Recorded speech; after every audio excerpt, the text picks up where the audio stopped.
भारत भूमि को देवताओं और संतों की भूमि माना जाता है। इस भूमि पर अक्सर विदेशी शक्तियों द्वारा आक्रमण किया गया है, जिन्होंने यहाँ के धर्म को समाप्त करने का प्रयास किया है। लेकिन हर बार ईश्वर ने ब्रह्म ज्ञान का प्रकाश समाज तक पहुंचाने के लिए संत महापुरुष नामक दिव्य माध्यम को इस धरती पर भेजा।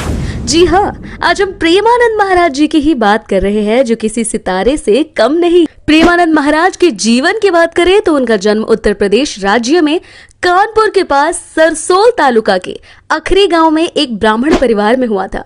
प्रेमानंद जी महाराज का असली नाम अनिरुद्ध कुमार पांडे है। चूंकि पूरे परिवार का माहौल सात्विक और धार्मिक था, इसलिए बचपन से ही उनका रुझान आध्यात्मिकता की ओर और अधिक था। इसलिए कम उम्र में ही उन्होंने अपने परिवार को छोड़ करके ब्रह्मचारी जीवन जीने का फैसला किया।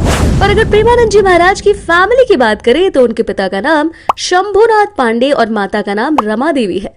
उनके परिवार का आजीविका का साधन खेती था, जिससे वे पूरे परिवार का भरण पोषण करते थे। उनका एक बड़ा भाई भी है और उनके बड़े भाई ने संस्कृत की पढ़ाई की थी और वे घर के सदस्य को संस्कृत में कई धर्म ग्रंथ पढ़ाकर सुनाते थे। प्रेमानंद जी महाराज के दादा भी एक सन्यासी थे, अर्थात पूरा परिवार सात्विक था और भक्ति मार्ग पर चलता था। प्रेमानंद जी महाराज की हेल्थ की बात करें तो उन्हें किडनी का रोग है। 35 साल की उम्र में प्रेमानंद महाराज को पेट में दर्द की समस्या होने लगी और एक बार वो उस बीमारी का इलाज कराने के लिए रामकृष्ण मिशन अस्पताल में गए।